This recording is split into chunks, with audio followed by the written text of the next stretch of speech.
Saviez-vous que la façon dont vous dormez pourrait endommager silencieusement votre cœur à mesure que vous vieillissez? C'est vrai. La plupart des gens ne réalisent pas que certaines habitudes nocturnes peuvent transporter tranquillement la capacité de votre cœur à se reposer, à réparer et à fonctionner comme elle le devrait. Dans cette vidéo, nous allons examiner 6 habitudes de sommeil courantes qui peuvent sembler inoffensives mais qui pourraient en fait augmenter votre risque de troubles cardiaques dans la soixantaine, les années 70 et au-delà. De la posture au timing à la température, chacune de ces habitudes peut influencer votre tension artérielle, votre respiration et votre rythme cardiaque pendant que vous dormez, sans vous en réaliser même. Restez à l'écoute jusqu'à la fin, car nous n'identifions pas seulement le problème. Nous allons explorer pourquoi ces habitudes comptent, ce qui se passe à l'intérieur de votre corps lorsqu'ils ont lieu et quels petits changements vous pouvez apporter pour protéger votre cœur pendant que vous dormez. Si vous vous êtes réveillé fatigué, vous vous sentez brumeux pendant la journée, ou que vous vous demandez pourquoi votre cœur a l'impression de faire des heures supplémentaires, cette vidéo est surtout pour vous. Parfois, la réponse n'est pas ce que vous faites pendant la journée, mais ce qui se passe pendant que vous dormez la nuit. Commençons. Numéro 1. Dormir sur le dos avec votre tête trop élevée. Beaucoup de gens préfèrent dormir sur le dos, et dans certains cas, cela peut en fait être bénéfique pour l'alignement de la colonne vertébrale. Mais lorsque votre tête est surélevée trop haut, en particulier avec plusieurs oreillers ou un coin épais, il peut filtrer tranquillement votre système cardiovasculaire de manière plus grave au fil du temps. Lorsque votre tête est surélevée à un angle trop raide, il comprime légèrement votre cou et votre haut de la poitrine. Cette position peut restreindre le flux d'air à travers votre trachée, ce qui rend plus difficile pour l'oxygène de s'écouler librement pendant le sommeil. Et lorsque votre corps sent moins d'oxygène, cela fait fonctionner le cœur plus dur pour compenser. Cela conduit à une augmentation de la fréquence cardiaque nocturne et à une pression artérielle élevée, deux choses qui sont particulièrement dangereuses si vous gérez déjà des problèmes cardiaques ou des problèmes de circulation. Ce qui rend souvent cette habitude inaperçue, c'est à quel point elle peut se sentir confortable au début. Les gens élèvent la tête pour aider au reflux acide, à la congestion des sinus ou même à l'habitude. Mais bien que cela puisse aider à la digestion à court terme, il met le corps dans une position légèrement contre nature pour la respiration. Au fil du temps, cela peut transporter tranquillement la capacité de votre cœur à se reposer correctement la nuit. Il y a aussi la question de la circulation. Lorsque votre tête et votre cou sont pliés vers l'avant, même légèrement, cela peut modifier le flux sanguin entre votre cerveau et votre cœur. Ce n'est pas une préoccupation pour une jeune personne en bonne santé avec des artères fortes. Mais à mesure que nous vieillissons et que ces vaisseaux se raidissent, même un petit changement de position peut provoquer des conséquences plus importantes. Prenons Harold, 74 ans. Il a toujours empilé 2 ou 3 oreillers la nuit pour faciliter la tension des épaules. Mais au cours de la dernière année, il a commencé à se réveiller avec un cœur de course et une bouche sèche. Son médecin a suggéré d'essayer un oreiller plus plat avec un meilleur soutien au cou. En quelques semaines, sa fréquence cardiaque nocturne s'était stabilisée et son sommeil était plus réparateur. Ce qui semblait être un petit changement s'est avéré être un gros problème. Votre corps veut se reposer la nuit, pas se battre pour le souffle. Et votre cœur, en particulier après 60 ans, ne doit pas ralentir, pas accélérer. Donc, si vous êtes quelqu'un qui dort sur le dos, vérifiez la hauteur de votre oreiller. Un seul oreiller de soutien est souvent tout ce dont vous avez besoin, celui qui garde la tête en ligne avec votre colonne vertébrale et permet une respiration facile. Et si vous ronflez ou réveillez-vous en vous sentant fatigué, envisagez de suivre votre position de sommeil. Cela peut ne pas avoir beaucoup, mais corriger votre angle de tête pourrait soulager la charge sur votre cœur et améliorer la façon dont vous récupérez chaque nuit. Parfois, les plus petits changements font la plus grande différence, en particulier en ce qui concerne le fonctionnement de votre cœur pendant que vous dormez. Numéro 2. Allez au lit juste après avoir mangé un dîner lourd. Pour de nombreuses personnes âgées, le dîner est le principal repas de la journée. C'est lorsque vous ralentissez, vous asseyez en famille et profitez d'une bonne assiette de nourriture. Mais si vous vous dirigez vers le coucher trop tôt après ce gros repas, vous pourriez mettre un stress silencieux sur votre cœur sans s'en rendre compte. Lorsque vous mangez un dîner lourd, puis vous allongez peu de temps après, votre corps est obligé de digérer dans une position pour laquelle il n'est pas conçu. La gravité aide plus votre estomac à se vider en douceur. Au lieu de cela, votre système digestif doit travailler plus dur pendant que vous vous reposez, et cela signifie que votre cœur le fait aussi. Le sang est redirigé vers l'estomac et les intestins, en gardant votre corps dans un état plus actif et alerte, exact lorsqu'il devrait se terminer. En plus de cela, la digestion elle-même augmente naturellement la fréquence cardiaque. Après un grand repas, votre système nerveux sympathique entre en jeu. C'est la partie de votre corps qui se prépare à vos organes, y compris le cœur. Donc, lorsque vous vous endormez juste après avoir mangé, votre cœur reste légèrement élevé pendant des heures. Vous ne le ressentiez peut-être pas, mais votre corps le fait. Il y a aussi la question du reflux acide. Lorsque vous vous allongez trop tôt après un grand ou gras MEAL, l'acide gastrique peut plus facilement se glisser dans l'ésophage. Cela provoque l'inconfort, la toux et même la respiration perturbée pendant le sommeil. Et bien que cela puisse sembler ennuyeux, tout ce qui perturbe vos niveaux de respiration ou d'oxygène la nuit rend le cœur plus dur qu'il ne le devrait. Permettez-moi de vous donner un exemple. Je connaissais un homme du nom de Georges, 78 ans, qui aimait une grande assiette de pâtes vers 20 heures. Chaque nuit, alors se dirigeait directement au lit. Au fil du temps, il a commencé à se réveiller avec un cœur battant, se sentant en sueur et désorienté. Au début, il pensait que c'était des cauchemars. Mais après une étude de moniteur cardiaque et de sommeil, son médecin l'a lié à la digestion tard dans la nuit et au reflux doux, déclenchant des réponses sympathiques pendant qu'il dormait. Le simple fait de déplacer le dîner 2 heures plus tôt et de faire de courtes promenades par la suite a aidé à régler son système et à ramener sa fréquence cardiaque à la normale pendant la nuit. Cela peut ne pas sembler beaucoup, mais le timing est important. Idéalement, essayez de donner à votre corps au moins 2 à 3 heures entre votre dernier repas et votre coucher. Cette fenêtre donne suffisamment de temps à votre système pour commencer la digestion pendant que vous êtes droit, laissant votre corps entrer en mode de sommeil sans tout ce travail supplémentaire. Et si votre appétit a tendance à culminer la nuit, allez plus léger avec le dîner. Pensez aux soupes, aux légumes cuits à la vapeur, aux protéines maigres. Des repas lourds, gras ou salés à la fin de la journée prennent plus de temps à digérer et peuvent envoyer votre fréquence cardiaque à la hausse au moment exact de la baisse. Votre corps fait sa meilleure guérison pendant le sommeil, mais il ne peut pas faire les deux, digérer et restaurer en même temps. Donc, en donnant à votre cœur la nuit silencieuse et reposante qu'elle mérite, vous vous donnez une chance beaucoup plus forte de vous réveiller plus sain, plus calme et avec beaucoup moins de pression sur l'organe qui vous fait avancer. Si vous regardez toujours cette vidéo et que vous trouvez ces idées précieuses, veuillez commenter numéro 2 ci-dessous pour me faire savoir que vous êtes ici. Et si vous ne vous êtes pas encore abonné, je vous recommande de vous abonner et d'allumer la cloche afin que vous ne manquiez aucune vidéo. Votre soutien nous aide à continuer à créer un bon contenu pour vous informer et vous inspirer. Maintenant, avançons. Numéro 3. Se réveiller fréquemment en raison de l'apnée du sommeil non traitée. L'une des choses les plus dommageables qui puissent arriver à votre cœur pendant le sommeil est quelque chose que beaucoup de gens ne savent même pas qu'ils ont, l'apnée endormie. Et si vous avez plus de 60 ans et que vous vous réveillez plusieurs fois par nuit, haletant, reniflant ou ressentez un essoufflement, vous pourriez en faire l'expérience sans réaliser ce que c'est. L'apnée du sommeil est une condition où vos voies respiratoires deviennent partiellement ou entièrement bloquées pendant le sommeil. Lorsque cela se produit, votre corps cesse de respirer momentanément. Votre cerveau vous réveille rapidement, parfois juste une seconde, pour vous faire respirer à nouveau.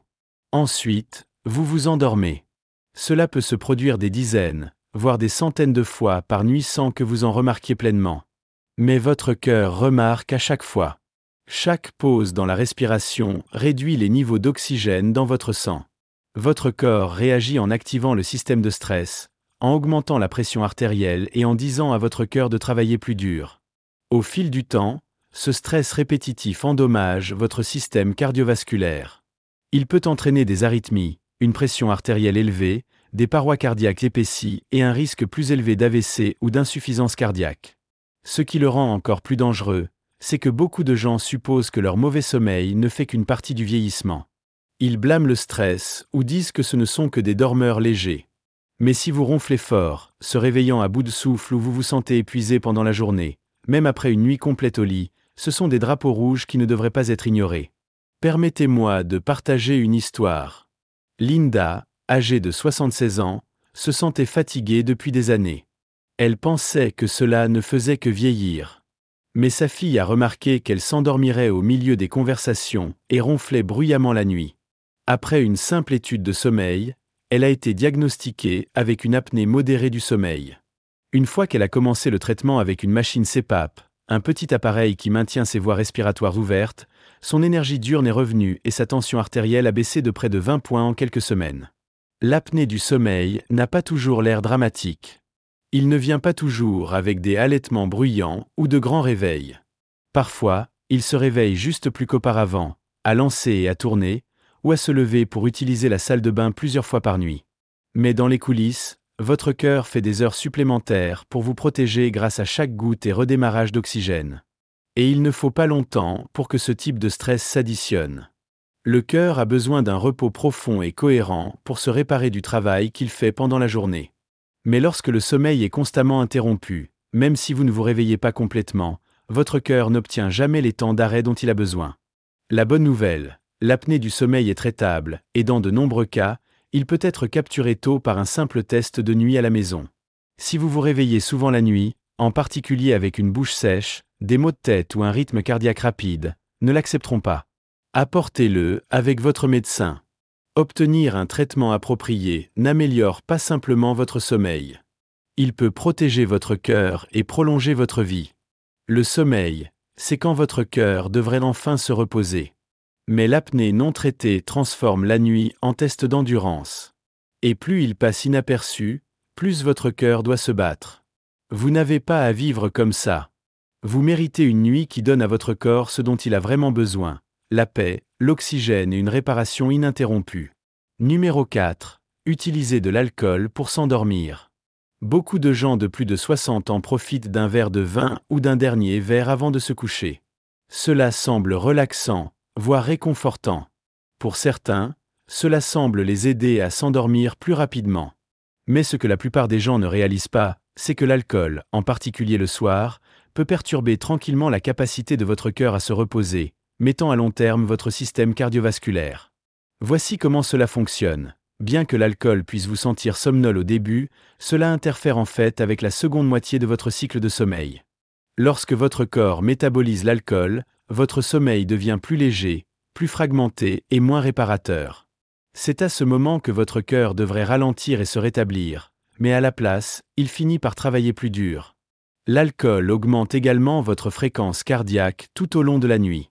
Il supprime le sommeil profond et les cycles REM, les étapes exactes où votre fréquence cardiaque diminue naturellement et votre corps entre en mode de récupération. Lorsque ces étapes sont perturbées, votre tension artérielle reste élevée. Votre système nerveux reste à bord et votre cœur ne s'allume jamais complètement. Permettez-moi de vous donner un exemple.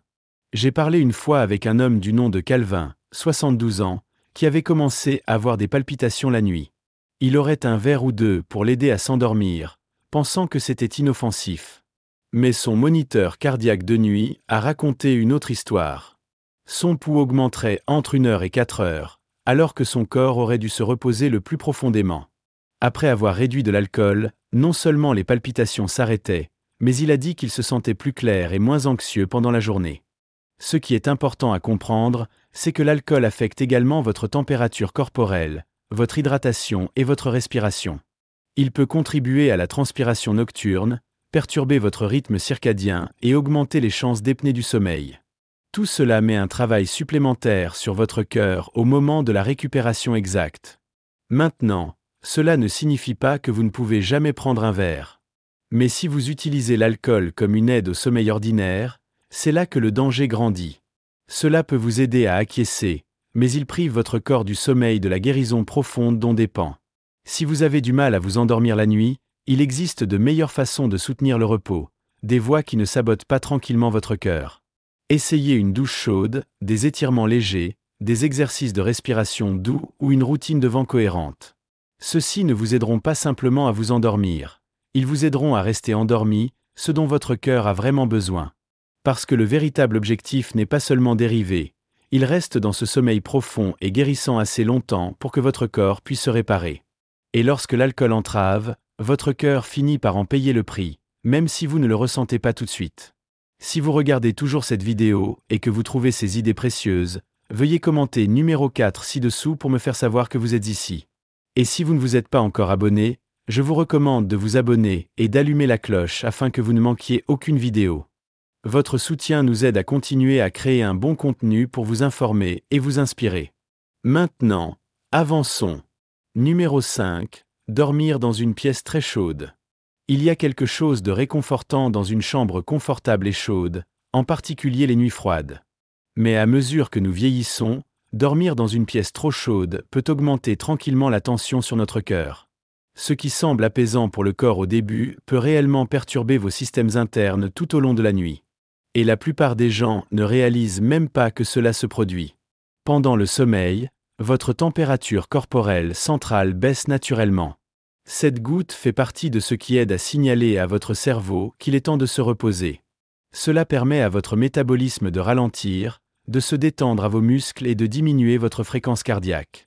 Mais lorsque votre chambre est trop chaude, que ce soit des radiateurs, trop de couvertures ou des fenêtres fermées, ce processus de refroidissement est interrompu. Votre corps finit par travailler plus dur pour perdre de la chaleur, ce qui maintient votre cœur un peu plus actif qu'il ne devrait l'être. Et c'est là que ça devient sérieux.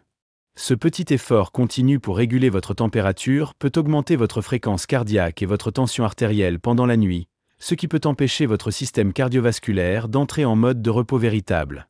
Vous ne pouvez pas vous réveiller en sueur, mais votre sommeil sera plus léger, moins réparateur et plus dur sur votre cœur. Il y a aussi la question de l'hydratation. Les chambres chaudes, en particulier en hiver lorsque les radiateurs fonctionnent, ont tendance à sécher les airs. Cela conduit à des passages nasaux plus secs, à la respiration buccale et même à une légère déshydratation. Tout cela peut augmenter la fréquence cardiaque nocturne et réduire le flux d'oxygène. Et pour les personnes âgées, même une déshydratation légère peut affecter l'épaisseur du sang et la circulation questionnellement le cœur. Permettez-moi de vous parler de Suzanne, 81 ans. Elle a toujours gardé sa chambre à environ 75 degrés, groupée en pyjama lourd et plusieurs couvertures. Elle pensait qu'elle restait à l'aise, mais elle se réveillait souvent groggy avec des maux de tête et une légère sensation de pression dans sa poitrine. Son médecin a suggéré de réduire le thermostat à 65 degrés et de passer à une couverture plus légère. En une semaine, son sommeil est devenu plus profond et elle a dit qu'elle se sentait 5 ans plus jeune le matin. La température de sommeil idéale pour la plupart des adultes se situe entre 60 et 67 degrés F. Cet air plus frais aide votre corps à passer plus facilement à dormir et à rester plus profondément des cycles de sommeil. Pour votre cœur, cela signifie moins de travail du jour au lendemain et plus de véritable récupération. Donc, si vous avez gardé votre chambre plus chaude pour rester confortable, essayez simplement de réduire un peu la température. Craque une fenêtre pour le flux d'air. Utilisez des calques que vous pouvez retirer au lieu d'empiler sur la chaleur. Votre cœur, votre respiration et votre cerveau bénéficieront tous de cette légère baisse de la température nocturne. Parce que lorsque votre chambre travaille avec votre corps, pas contre elle, votre cœur peut enfin obtenir la pause, il attend toute la journée. Numéro 6. Maintenir des temps de veille du sommeil irréguliers. En vieillissant, nos corps prospèrent sur le rythme. Et l'un des rythmes les plus importants que nous ayons est notre cycle veille du sommeil. Si vous vous couchez à différents moments chaque nuit, en vous réveillant à des heures incohérentes ou en changeant constamment votre horaire de sommeil, vous pouvez faire des dommages silencieux à votre cœur, même si vous avez encore suffisamment d'heures de sommeil. Voici pourquoi cela compte. Votre corps suit une horloge interne 24h/24 appelée rythme circadien. Ce rythme contrôle tout, de vos niveaux hormonaux et de votre pression artérielle à la température corporelle et à la fréquence cardiaque. Lorsque vos habitudes de sommeil sont cohérentes, votre corps sait à quoi s'attendre. Il se prépare au sommeil et au réveil dans des vagues lisses et prévisibles. Mais lorsque vous changez constamment votre heure de coucher ou votre réveil, ces vagues deviennent agitées et votre corps est confus. Cette confusion ne vous fait pas simplement vous sentir fatigué. Cela crée du stress à l'intérieur de votre corps. Des hormones comme le cortisol et l'adrénaline augmentent au mauvais moment. Votre fréquence cardiaque reste élevée lorsqu'elle devrait ralentir, et votre tension artérielle commence à suivre les schémas irréguliers, ceux qui ne le pensent. Il ne s'agit pas seulement du sommeil que vous obtenez, mais lorsque vous l'obtenez. Les gens qui se coudent tard certaines nuits et tôt sur d'autres, ou qui dorment à la fin d'une journée et se lèvent tôt le suivant, sont plus susceptibles de souffrir de maladies cardiaques, d'hypertension artérielle et de problèmes métaboliques, même si leurs heures de sommeil total semblent normales. Permettez-moi de vous donner un exemple. Walter, 80 ans, a été retraité et jouit de sa liberté. Il resterait debout tard en regardant des matchs de baseball un soir, puis se coucherait tôt le suivant. Parfois, il dormait jusqu'à 10 heures. D'autres fois, il était debout à 6 heures. Il ne s'est jamais senti complètement reposé, et ses palpitations cardiaques devenaient plus fréquentes. Son médecin lui a suggéré de s'engager dans un temps de coucher et de réveil cohérent dans la même fenêtre d'1 heure chaque jour. En 2 semaines, son énergie était en hausse, ses palpitations ont diminué et son moniteur cardiaque a montré des modèles de fréquence cardiaque nocturne améliorés. La vérité est que votre cœur dépend de la prévisibilité. Il veut savoir quand commence le jour et quand il se termine. Et lorsque vous offrez cette cohérence, votre corps vous récompense avec un meilleur sommeil, une énergie plus stable et une résilience cardiovasculaire plus forte. Même une différence de 30 minutes au coucher peut affecter votre rythme. Donc, si vous traitez le sommeil comme quelque chose à s'intégrer, il est peut-être temps de le traiter comme quelque chose à protéger. Réglez une routine douce au coucher. Réveillez-vous à la même heure tous les jours, même le week-end. Votre corps, et surtout votre cœur, s'adaptera à ce rythme plus rapidement que vous ne le pensez. Parce que lorsque le sommeil devient une partie stable de votre vie, pas seulement une partie restante de votre horaire, votre cœur se reposera également sur un horaire fiable. Et ce genre de repos régulier est l'un des cadeaux les plus forts que vous puissiez vous offrir à tout âge. Si vous regardez toujours cette vidéo et que vous trouvez ces idées précieuses, veuillez commenter numéro 6 ci-dessous pour me faire savoir que vous êtes ici. Et si vous ne vous êtes pas encore abonné, je vous recommande de vous abonner et d'allumer la cloche afin que vous ne manquiez aucune vidéo. Votre soutien nous aide à continuer à créer un bon contenu pour vous informer et vous inspirer. Pina. Pences finales. Alors, maintenant que nous avons traversé les 6 habitudes, comment beaucoup d'entre eux ont glissé dans votre routine sans que vous vous en rendiez compte? Peut-être qu'un ou deux se sont démarqués immédiatement.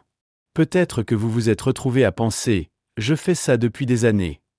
Mais voici la bonne nouvelle, ces habitudes sont réversibles. Et même de petits changements dans la façon dont vous dormez peuvent faire une réelle différence dans la façon dont votre cœur se sent et fonctionne, surtout à mesure que vous vieillissez. Il ne s'agit pas d'être parfait. Il s'agit d'être conscient. Parce que le sommeil n'est pas seulement un moment de repos. C'est lorsque votre cœur guérit, que votre cerveau se réinitialise et que votre système entier se recharge pour la journée à venir. Et si ce processus est interrompu nuit après nuit par une mauvaise posture, des repas lourds, de l'alcool, de la chaleur, des horaires incohérents ou des problèmes de respiration cachés, votre cœur en paie le prix au fil du temps. Ce qui compte le plus, c'est de savoir qu'un meilleur sommeil n'est pas hors de portée. Vous n'avez pas besoin de gadgets coûteux ou de silence parfait ou de toute nouvelle routine. Il vous suffit de remarquer. Remarquez quand votre corps est fatigué. Remarquez lorsque vous vous réveillez plus souvent. Remarquez ce que votre cœur se sent le matin. Ces petits indices peuvent vous guider vers des habitudes qui soutiennent non seulement un meilleur sommeil, mais une meilleure santé. Si vous prenez quelque chose de cette vidéo, laissez-le être ceci. Votre cœur ne fonctionne pas seulement dur pendant la journée. Cela fonctionne aussi toute la nuit. Et en créant un environnement de sommeil et un calendrier qui soutient un réel repos, vous donnez à votre cœur la possibilité de récupérer, de renforcer et de rester stable pour les années à venir. Merci de vous joindre à nous aujourd'hui. Nous serions ravis de vous entendre. Laissez un commentaire ci-dessous et partagez une chose que vous avez apprise aujourd'hui et comment vous prévoyez de l'utiliser dans votre vie. Vos pensées sont importantes pour nous, alors n'hésitez pas à les partager. La lecture de vos commentaires nous donne une grande motivation et des encouragements. Si vous avez apprécié cette vidéo et l'avez trouvée utile, veuillez souscrire, vous abonner et partager. Votre soutien nous aide à continuer à créer un bon contenu pour vous informer et vous inspirer. Merci d'avoir regardé, et nous avons hâte de vous voir dans la prochaine vidéo.